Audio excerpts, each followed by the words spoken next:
Acing your modals. Avoid common mistakes in conditional sentences. Hello there, English learners.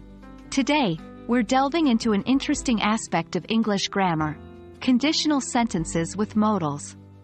We will particularly concentrate on the topic of incorrect modal verb choice, a common pitfall for many language learners. By the end of this video, you will be able to use modal verbs confidently and accurately in your conditional sentences. Let's get started. Before we tackle the common mistakes, let's quickly recap what modal verbs are and how they function in conditional sentences. Modal verbs are auxiliary or helping verbs that express necessity, possibility, permission, or ability. Some common modal verbs include can, could, may, might, shall, should, will, would, must, and ought to. In conditional sentences, we often use modal verbs in the main clause to express the consequence or result of the condition expressed in the if clause. Here's a simple example. If it rains tomorrow, we can stay at home and watch a movie. One common mistake is misusing the modal verbs can and could.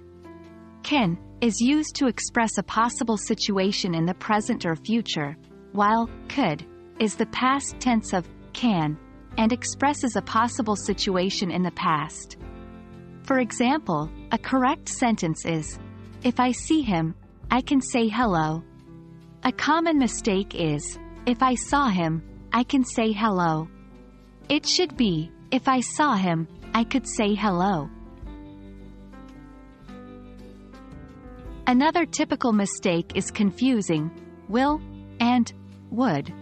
Will expresses a future event or action, while would is used to talk about a hypothetical situation or a possibility that did not happen. For instance, a correct sentence is, if I finish work early, I will call you. A mistake would be, if I finished work early, I will call you. The correct version is, if I finished work early, I would call you.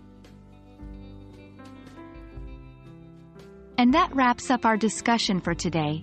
Remember, choosing the right modal verb for your conditional sentence is crucial for expressing your thoughts correctly.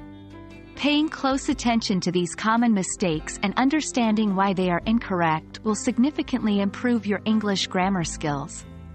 Keep practicing, and before you know it, you'll be a pro at using modal verbs in conditional sentences. Thanks for watching, and happy learning!